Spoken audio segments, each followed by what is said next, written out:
오늘 주신 말씀은 우리 로마서 8장 9절부터 17절까지 말씀입니다. 제가 하나님의 말씀을 받들어 읽을 때 경청하시고 마지막에 아멘으로 화답하시기를 바랍니다. 로마서 8장 9절부터 17절입니다. 만일 너희 속에 하나님의 영이 거하시면 너희가 육신에 있지 아니하고 영에 있나니 누구든지 그리스도의 영이 없으면 그리스도의 사람이 아니라 또 그리스도께서 너희 안에 계시면 몸은 죄로 말미암아 죽은 것이나 영은 의로 말미암아 살아 있는 것이니라. 예수를 죽은 자 가운데서 살리신 이의 영이 너희 안에 거하시면 그리스도 예수를 죽은 자 가운데서 살리신 이가 너희 안에 거하시는 그의 영으로 말미암아 너희 죽을 몸도 살리시리라. 그러므로 형제들아 우리가 빚진 자로 돼 육신에게 져서 육신대로 살 것이 아니니라. 너희가 육신대로 살면 반드시 죽을 것이로되 영으로서 몸의 행실을 죽이면 살리니 무릇 하나님의 영으로 인도함을 받는 사람은 곧 하나님의 아들이라. 너희는 다시 무서워하는 종의 영을 받지 아니하고 양자의 영을 받았으므로 우리가 아빠 아버지라고 부르신다니라. 성령의 신이 우리의 영과 더불어 우리가 하나님의 자녀인 것을 증언하시나니 자녀이면 또한 상속자 곧 하나님의 상속자요 그리스도와 함께 한 상속자니 우리가 그와 함께 영광을 받기 위하여 고난도 함께 받아야 할 것이라. 아멘. 우리가 오늘 부활 주일을 보내고 새로운 4월을 맞이합니다.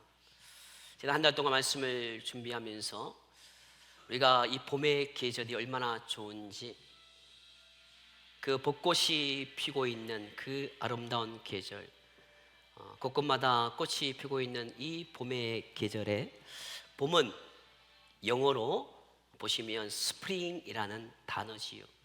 이 스프링이라는 단어는 다른 뜻도 있습니다. 도약하다, 갑자기 튀다라는 뜻이 있습니다. 그러니까 봄이라는 것은 겨울에 움츠렀던 것들이 이렇게 활짝 피는 것, 스프링처럼 튀어 오르는 것을 말합니다. 그래서 조금씩 도약하는 것을 말씀하고 있지요. 우리의 신앙도 마찬가지입니다. 우리의 신앙도 항상 봄과 같아야 합니다. 근데 인생을 살면서 어떤 사람들은 여전히 겨울처럼 그런 인생을 살아갈 때가 있습니다. 근데 우리는 늘 항상 봄처럼 봄과 같은 신앙의 삶을 살아가야 하지요. 바라기는 저와 여러분들의 인생의 남은 생애가 모두 봄 같은 신앙 여정 되기를 주의 이름으로 간절히 축원합니다. 그래서 4월 한 달 동안 이 봄 스프링에 관한 설교를 함께 하려고 합니다. 오늘은 그 첫 번째 시간, 주보에는 살짝 빠졌지만 그 단어가 빠졌습니다. 스프링. 그래서 여러분 성령에 관한 설교를 하려고 합니다. 그래서 스프링이라는 단어의 봄의 단어의 첫 번째 글자는 S입니다. S니까 그 S는 스프링, 성령이라는 것이지요. 그래서 우리가 봄 같은 인생을 살기 위해서 정말 환경과 어려움과 고통 속에서도 겨울처럼 내 인생이 움츠러지지 아니하고 고통과 고난 속에서도 좌절되고 낙담되지 않고 항상 봄처럼 항상 꽃이 피는 인생을 살기 위해서 가장 필요한 첫 번째는 뭐냐? 스피릿이라는 겁니다. 성령이라는 것이지요. 하나님을 믿는 성도라면 모두가 신앙생활 잘 하고 싶습니다. 여기 계시는 분들, 오늘 처음 오신 분도 계시겠지만 우리가 신앙생활 하면서 신앙생활이 행복해지지 않기 원하는 사람 아무도 없고요. 하나님 보시기에 잘했다 칭찬받고 싶은 사람 다 여기 있습니다. 그렇지 않는 분 어디 있겠습니까? 그러나 시간이 지나가면 지나갈수록 신앙생활이 어렵다는 것을 압니다. 새 가족 때는요 그저 모든 것이 좋고요 부담도 없습니다. 근데 신앙생활 조금 깊이 할수록요 신앙생활이 너무 어려워요. 직분을 받으면요 직분대로 무겁고요 여러 가지 일을 맡으면 일대로 무겁고 신앙생활을 하면 할수록 어려운 것이 우리의 현실이라는 것입니다. 너무 어렵습니다. 그런데 거기에다가 영적인 갈등도 있습니다. 하나님을 기쁘시게 하는 삶을 살고 싶은데 너무나도 영적인 무력감에 빠질 때가 있습니다. 정말 여러분 주식처럼 이렇게 주식이 항상 상승 곡선을 그리는 것이 없지 않습니까? 바닥을 칠 때도 있고 올라갈 때도 있는 것처럼 우리의 신앙이 하나님을 향해 봄처럼 서풍처럼 계속해서 올라가야 되는데, 도약해야 되는데 영적인 무력감에 빠질 때가 있다는 것이죠. 정말 하나님을 위해 살고 싶은데 내 힘으로 안 되는 것을 깨달을 때가 있다는 사실입니다. 여러분, 종교개혁자 마틴 루터를 아십니까? 1992년 종교개혁자, 그가 목숨 걸고 이제 그 당시 가장 권력자인 이 교황 앞에 맞서서 종교개혁을 단행하고 1992년에 그가 10월 31일에 그 종교개혁에 95개조 반박문을 다 붙이고 위대한 인물이 마틴 루터입니다. 근데 그도 어느 날 너무 힘들었습니다. 자기 혼자 그 교황을, 가톨릭을 싸워 이기려고 하니 너무너무 힘들었던 거예요. 그래서 너무나도 무력감에 빠져서 있는 그 모습을 보고 어느 날 아내가 상복을 입고 나오는 겁니다. 갑자기 아내가 상복을 입고 나오니까 이 마틴 루터가 여보 왜 상복을 입고 나왔어? 라고 하자 그 아내가 이렇게 이야기합니다. 누가 죽은 것이 아니야. 하나님이 죽었어. 그러자 이 마틴 루터가 푸르륵 화를 냅니다. 무슨 소리냐고. 전지전능한 하나님이 살아계시는데, 지금도 나와 함께 계시고 지금도 이와 함께 계시는데 무슨 소리 하고 있냐고. 하나님이 왜 죽었냐고. 하나님이 왜 죽었냐고 그렇게 이야기합니다. 그러자 이 사랑하는 아내가 여보 맞아요. 하나님은 죽지 않았잖아요. 하나님은 살아계시잖아요. 하나님은 우리와 함께 하시잖아요. 그런데 왜 당신은 하나님이 죽은 사람처럼, 죽은 분처럼 그렇게 왜 힘들어 하느냐 말이에요. 왜 무력감에 빠져 있느냐 말이에요. 왜 그렇게 주저앉아 있느냐 말이에요. 정신이 번쩍 들었습니다. 이 마틴 루터가 정신이 번쩍 들고 그때부터 종교 개혁에 힘을 내어서 위대한 종교 개혁자가 되었던 것이지요. 사랑하는 성도 여러분, 우리도 마찬가지입니다. 종적인 영적인 절망감에 빠질 때가 있습니다. 그러나 우리가 그 종교적인 열등감, 영적인 열등감, 또 무력감에 빠져 있을 때 그 늪에서 헤어나지 못한 채 그저 주저앉고 그저 그렇게 살도록 내버려 두지 않고 아니야 일어나야 돼. 그 영적인 절망감과 무력감 속에서 우리를 이렇게 세워주시고 다시 한번 힘을 주시는 분이 계시다는 것입니다. 어떤 어려움과 어떤 환경 속에서도 봄처럼 스프링처럼 도약하며 신앙의 여정을 걸을 수 있게 만드는 분이 성령님이라는 것입니다. 그래서 그것이 성령 충만해야 함을 말씀해주고 있습니다. 세상의 환경 때문이 아닙니다. 세상의 어려움 때문이 아니에요. 그것 때문에 내가 주눅들고 있고 그것 때문에 어둡고 그것 때문에 힘들어하는 것이 아니라 내 안에 성령님이 없어서 어려운 삶을 살아가고 있다는 것이지요. 사랑하는 영락의 가족 여러분, 오늘 본문 말씀을 통해서 성령 충만함으로 여러분의 남은 신앙의 여정이 어떤 어려움과 어떤 환경 속에서도 봄처럼 승리하고 항상 꽃이 피는 아름다운 신앙의 여정 되시기를 주 이름으로 간절히 축원합니다. 축원합니다. 사랑하는 성도님 여러분, 우리의 삶에는 두 개의 영역이 있습니다. 그 두 개의 영역이 잘 사는 사람, 못 사는 사람 아니에요. 뭐 돈 많은 사람, 뭐 그렇지 않은 사람, 뭐 건강한 사람, 그런 사람이 아니라 두 영역은 하나는 하나님을 따라가는 사람입니다. 여기만 그러면 또 오해하실까봐 하나님을 따라가는 사람이에요. 그러니까 하나님을 따라가는 사람이라는 것입니다.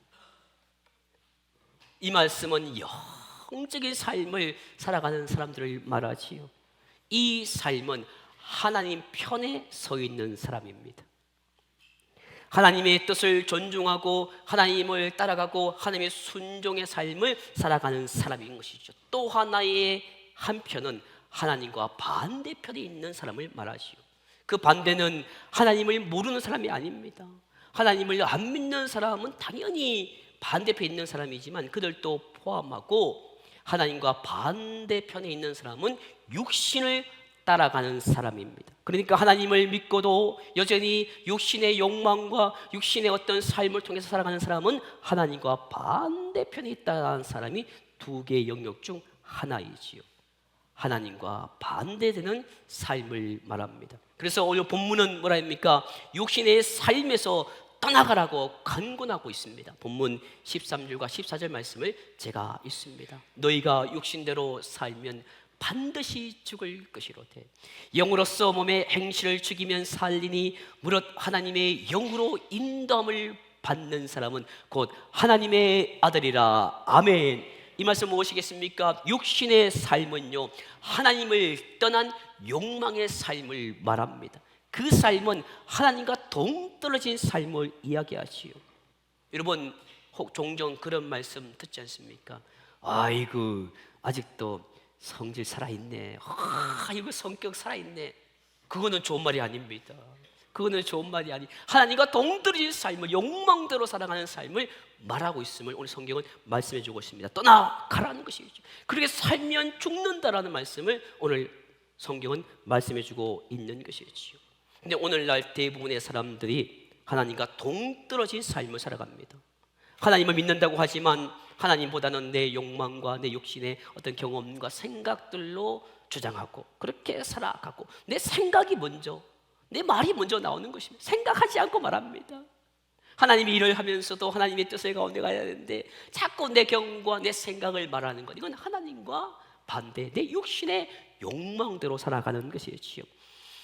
그래서 그 욕망대로 살아가고 있는 나에게 준영아, 무게야 그렇게 살면 안 돼. 너 지금 육신대로 살아가고 욕망대로 살아가고 있어. 그것을 알려주기 위해서, 가르쳐주기 위해서 하나님은 우리에게 성령님을 보내주신 것입니다. 그래서 성령님이 내 안에 계실 때마다 그렇게 살면 안 돼, 화내면 안 돼, 어떻게 하면 안 돼, 그렇게 살면 안 돼, 그게 진짜 아니야.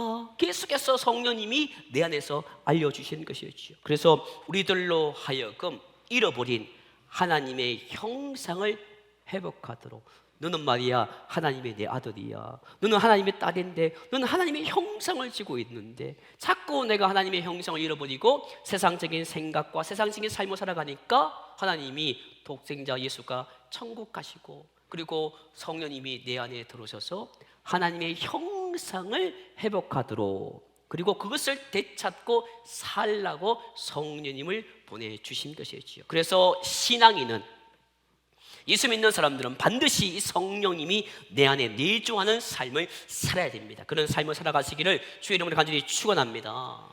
성령님이 없는 삶에는요 몇 가지 공통점이 있습니다. 그 공통점의 하나는요, 모든 일에 매사에 두려워하는 삶을 살아갑니다. 성령님이 없는 사람은요 자기를 지켜야 한다고 생각합니다. 그래서 나는 나를 지키는데 내가 물질로 나를 지키리야, 내가 지금까지 내 성격이 사람들에게 조금 보일까봐 그래서 나는 그렇지 않는데 내가 강한 성격으로 나를 지켜야 돼. 그래서 사람들에게 퉁명스럽게 말하기도 하고 또 그것을 지키려고 사람들과 교제하지 않고, 그러니까 늘 자기는 자기가 지켜야 한다고 생각합니다. 두려운 거죠. 그리고 심지어 자녀들을 멀리 떠나보내고 또 자녀들 자기가 지켜야 된다고. 여러분 그렇지 않습니다. 우리가 신방을 가보고 기도장 오시면 거의 모든 부모님들은 다 똑같습니다. 떠나 있는 자녀들 하나님이 지켜주세요. 근데 여러분 그러면 뭡니까? 성령님이 하면요 기도하면 끝인 거예요. 근데 그것이 없으면 늘 내가 지켜야 된다고 생각, 그 바람이 뭡니까? 그러니까 늘 피곤합니다. 늘 강박관념에 쌓여 있어요. 나를 내가 지켜야지, 누가 나를 무시 못하게 해야지, 우리 아이들, 우리 가정 생업 내가 지켜야 되지. 그래서 늘 삶이 피곤하게 되는 것이지요. 또 우리 삶에는요 많은 짐이 있습니다.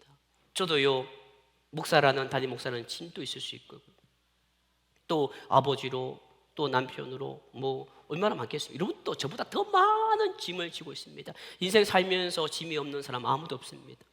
단 한 사람도 인생에 짐이 없는 사람이 없어요.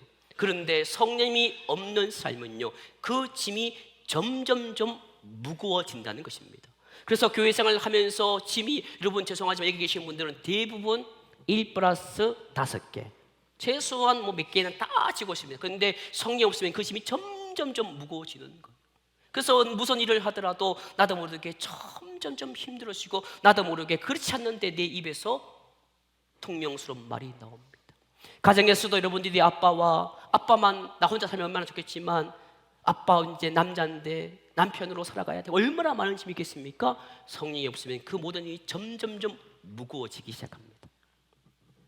성령님의 도움이 없으면 그 짐이 너무너무 무겁게 여겨지죠. 그래서 세상의 모든 염려와 세상의 모든 짐을 내가 홀로 져야 된다고 생각하는데, 주님이 뭐라 했습니까? 수고하고 무거운 짐 진다더라 다 내게로 오라. 내가 너희를 쉬게 하려고 떨어주겠다. 그 뭡니까? 성령님이 계시면요, 그런 걱정, 그런 두려움 없다는 것이지요.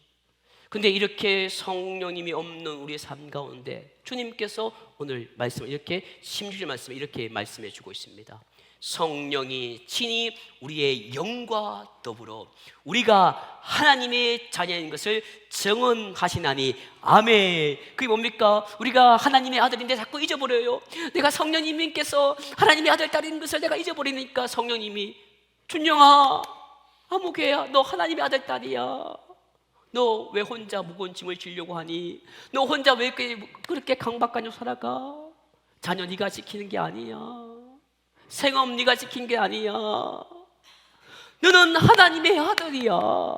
그러니까 뭐예요? 그것을 이길 수 있다는 것이지. 그래서 16절 말씀은 성령님께서 성도가 하나님의 자녀임을 항상 증언하고 있다는 것입니다. 그래서 누가 앞에서도 얘는요 하나님의 아들이에요, 얘는요 하나님의 딸이에요. 성령님이 계속해서 자랑하고요, 그것을 우리에게 주지시키고 있다는 것이었지요. 자, 그렇다면 성령님은 어떻게 우리가 하나님의 자녀라는 사실을 확인시켜 줄 수 있을까? 도대체 성령님이 내가 하나님의 자녀라는 것을 어떻게 알려줄 수 있을까요?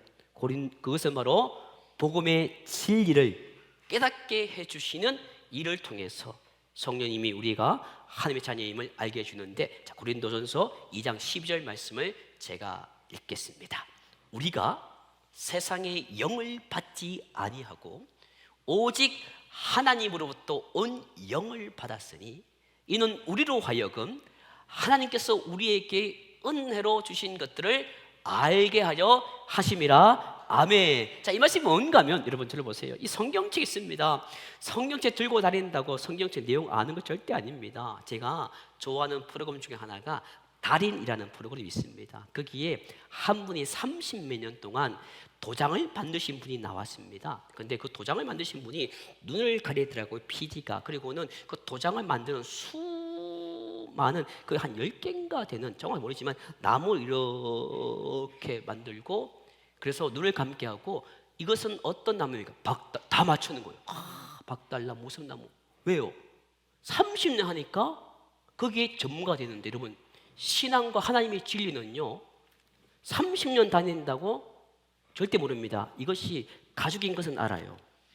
내용은 몰라. 그러니까 이 내용이요 석박사가 안다고 천만에요. 목사인 사람이 성령님이, 보십시오, 그 말씀이 우리로 하여금 하나님께서 우리에게 은혜로 주신 것을 알게 하자면, 그러니까 성령님이 이 성경 말씀을 듣고 하나님의 말씀이구나, 이것을 깨닫게 될 때 우리가 하나님의 자녀인 것을 알게 되는 겁니다. 저 불교 믿는 사람이 이 말씀을 압니까? 모르지요. 그러니까 하나님의 말씀을 우리가 알므로 말미암아 우리가 하나님의 아들, 딸이다라는 것을 바로 알게 해주심을 통해서 우리가 하나님의 자녀임을 말씀해 주고 있는 것이지요. 그래서 성령님은 우리가 죄로 실족했을 때, 죄를 지었을 때, 낙담했을 때, 지난 토요일 날 우리 초하루 때 뭐라 했습니까? 괜찮아, 괜찮아, 괜찮아. 근데 여러분 그것을 오해하시면 안 됩니다. 괜찮아 하니까 지난 일주일 동안 마음대로 살다가 주일날 왔으니까 또 하나님이 괜찮아 그런 말 듣고 또 세상에서 살다가, 그건 아니지요. 그러나 뭡니까? 우리가 죄로 말미암아 실족하지 말라고, 때론 낙심하고 낙담하고 있을 때 성령님께서 아니야, 너는 하나님의 말씀을 아는 사람 아니니, 너는 하나님의 아들, 딸이야, 실망하지 마, 실족하지 마, 넘어지지 마. 힘을 내. 너는 힘을 내고 내 삶 가운데 꽃이 피는 삶을 살아야 돼. 그래서 이 성령님은 말씀을 통해서 우리에게 알려줌으로 우리가 하나님의 아들, 딸임을 증언하고 있는 것이지요. 그래서 우리는 낙심하지 않고 오늘 또 이 자리에 나오고 회개하고 오늘 또 이 예배당에 나올 수가 있고 하나님과 계속해서 교제할 수 있는 삶을 살게 하시는 것입니다. 또한 성령님은요, 우리를 기도를 도우시는 일을 통해서 하나님의 자녀임을 알게 하십니다. 여러분, 우리가 하나님의 아들, 딸 아니면 기도할 필요 없습니다. 우리는요, 세상이 제약이 넘치기 때문에 세상은 기도하지 못하게 만듭니다. 지금은 기도하는데 시간을 투자하지 못하게 만들어요. 야, 바쁜데 뭔 기도하고 가니? 야, 집에서 때워. 집에서 뭐 대충 때워. 그리고 너 하루 세끼 밥 먹으면서 기도하잖아. 그거 충분해. 그러니까 세상은 지금 악하기 때문에요, 우리로 하여금 기도하지 못하게 합니다. 그래서 마치 하나님의 아들, 딸인데 기도하지 않고 살아가고 있는 나에게 아니야, 넌 기도해야 돼. 그래야 내가 하나님의 아들, 딸이야. 그것을 알려주기 위해서 성령님이 우리에게 일하심을 오늘 사도 바울은 말씀해주고 있는 것이지요. 그래서 성령님이 우리가 기도할 수 있는 힘을 주시고 우리가 기도할 수 없는 상황 속에서 기도할 수 있도록 용기 주시고 또 믿음 주심을 믿으시는 이 시간 되기를 간절히 축원합니다. 그래서 기도할 때요, 나는 기도할 수 없는 상황입니다. 도저히 기도할 수 없어요. 새벽을 깨울 수도 없고 정말 너무너무 지쳐서 골방에 들어가 기도할 수 없는데 성령님이 말할 수 없는 탄식으로 나를 도와주십니다. 나는 기도할 수 없는데 이상하게 이상한 힘으로 나를 기도하게 만드는 것을 기도하는 사람은 체험하게 되는 것이지요. 그래서 성령님은 우리 마음속에 우리 삶 가운데 성령의 열매를 만드심으로 말미암아 우리가 하나님의 자녀임을 증언하고 있는 것입니다. 누구의 자녀임을 알 수 있는 방법은 딱 한 가지입니다. 그 아버지와 엄마와 할아버지, 할머니와 아들, 딸과 손주 보면요, 닮았어요. 여러분, 제가 두 딸이 있는데 대부분 똑같은 말이에요. 한 명은 엄마 닮고 한 명은 아빠 닮았대. 여러분 어떻게 알아요? 걔들이 내 딸인지. 제가 모르잖아요. 근데 닮았거든. 닮았어. 할아버지들이 손주 보고 보면 손주가 할아버지 얼굴이 있네. 어떻게 알아요? 닮았어요. 진짜 신기하게도 하나님은 그 DNA를 주셔서요, 그 자녀만 봐도 할아버지 할머니인 걸 알고요, 그 자녀만 봐도 아빠인 걸 알아요. 마찬가지예요. 자녀는 외모든 성품이든 부모님을 닮게 되어 있습니다. 우리가 하나님의 자녀임이 입증되기 위해서는 우리의 얼굴이 누굴 닮아야 돼요? 하나님의 형상을 닮는 거예요. 그래서 하나님의 성품이 내 삶 가운데 드러나야 하나님의 자녀임을 알죠. 그래서 지나간 사람이 당신 교회 다니시죠? 어머, 어떻게 하셨어요?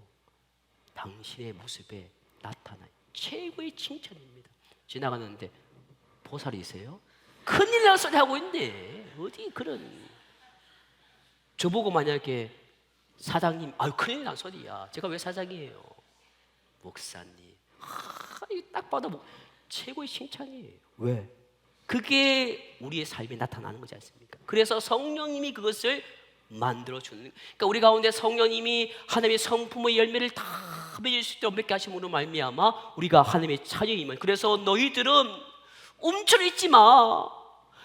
환경 때문에 힘들어하지 마. 사람 때문에 고통받지 마. 누가 여러분들에게 이상한 말을 해도 실망하지 마. 너희들은 내 아들이야. 너희들은 내 딸이란다. 그것을 알려주는 분이 성령님이에요. 근데 우리는 항상 봄처럼 살 수가 있는 것이지요. 그래서 성령님은 우리에게 성령님의 은사를 주심으로 말미암아 성도가 하나님의 자녀임을 알게 하십니다. 여러분, 성령의 은사를 방언처럼 뭔가 이렇게 막 드러나는 것만 성령의 은사로 생각해서, 저는요 성령의 은사가 이만큼도 없어요. 그런 사람이 있어요. 왜요? 전 방언도 못하고요. 참 그래요. 아닙니다. 그게 성령의 은사가 다가 아니에요. 성령의 은사가 아니면 오늘 우리가 이 자리에 오지 못했던 것입니다. 성령의 은사가 아니면요 믿음도 없어요. 성령의 은사가 아니면요 내가 직분을 받으려고 하는 마음도 안 주셔요. 그래서 정말 어려운데 직분을 내가 그래 내가 구역장을 섬기고 내가 부장을 섬기고 내가 장로가 되고 권사가 되고 집사가 되고 그 모든 것들은 성령의 은사가 주셔야 그것을 마음을 받게 돼요. 그 성령의 은사가 있어서 일을 감당하는 거예요. 성령의 은사가 없이 그 일을 감당하면요 그게 나타나요. 근데 성령의 은사 주셔서 정말 기쁨으로 그 공도를 섬기면요 그 공동체가 항상 꽃이 펴 있어. 들어가면요 분위기가 틀려. 성령의 은사로 내가 그 일을 감당하면요 그곳에 항상 꽃이 펴 있어. 시들지가 않아요. 그게 성령의 은사로 말미암아 내가 열매 맺기로 말미암아 너는 하나님의 자녀임을 알려주시는 것이었지요. 그래서 성령님은 우리의 삶에서 매우 중요한 역할을 하는 것입니다. 성령님의 도우심이 없으면 우리가 하나님의 자녀됨을 정말 받아들이지 못합니다. 항상 내가 정말 하나님의 아들일까 딸일까 늘 의심하게 되는데 성령님이 없으시면 그런 의심을 늘 하게 된다는 것이었지요. 그래서 우리는 성령님이 이끄시는 대로 순종하고 내 마음속에 지시하는 성령님의 음성에 복종하는 삶을 살아가시기를 주의 이름으로 간절히 축원합니다. 그래야 우리가 하나님의 자녀임을 확신하고 그래야 우리가 하나님과 교제하고 그래서 어떤 어려움 속에서도요 항상 꽃이 피는 삶을 살아갈 수가 있습니다. 그래서 우리는 예수 그리스도를 어느덧 닮아가 있고 성령님으로 받은 각종 은사를 통해서 하나님과 온 이웃을 기쁘게 하는 삶을 살 수가 있습니다. 항상 꽃이 핍니다. 저는요 벚꽃이 얼마나 우리 마당 앞에 교회 앞에 무엇인지 몰라요. 그런데 여러분 저는요 어제 청소하다가요 그 통풍기가 있어요. 여러분 뒷마당 어느덧 누가 했지요? 제가 해요. 그 벚꽃이 피는데요 보기 좋은데요 이 벚꽃이 비가 묻어가지고요 아무리 해도 안 가. 아이고 또 청소하지 않고 뭐 했나 할까봐 죽어라고 해보는데 안 돼요. 이게 뭐예요? 꽃은요 필 때가 좋아요. 지면요 힘들어해. 지면 누군가가 고통스러워. 그 꽃가루가 우리의 알레르기를 만들고요. 근데 항상 피어 있으면요 그것은 우리에게 항상 향기를 주시지요. 그게 스프링처럼 성령이 있으면요 어떤 요즘 속에서도 어떤 환경 속에서도 항상 우리 삶 가운데 꽃이 펴 있어. 지지 않아. 시들지 않아. 그래서 예수 믿는 아빠 엄마가 항상 성령이 있으면요 그 아빠 엄마가 항상 꽃이 펴 있어. 그래서 항상 그곳에 가면 냄새가 나. 아빠 신내가 아니라 그래서 향기가 나는 거예요. 항상 꽃이 피어 있는 삶을 살 수가 있는 것이지요. 사랑하는 성도 여러분, 여러분 남은 생애가 힘들지 않고 행복하기를 주의 이름으로 간절히 축원합니다. 그러나 힘들고 어려운 삶을 살아갈 때 환경 때문에 어려움 때문에 내가 꽃이 피지 못하고 스프링처럼 튀어오르지 못하고 항상 움츠러 있고 고통스럽다 하더라도 성령님이 여러분 안에 내주하셔서 성령 충만함으로 생명력이 시들지 아니하고 생명력이 충만한 인생, 승리하는 삶, 열매 맺는 삶을 살아가시기를 주의 이름으로 간절히 축원합니다. 기도하시겠습니다. 이제 함께 기도합니다. 하나님, 시들지 않는 내 인생 되기 원합니다. 남들에게 얼굴을 찌푸리게 하는 그런 삶이 아니라 꽃이 피는 인생, 꽃이 피는 삶이 되어서 모두에게 기쁨이 주는 그런 봄 같은 삶을 살기 위해서 하나님 아버지 내 안에 성령님이 함께 달라고 이 시간 간절히 하나님께 기도합니다.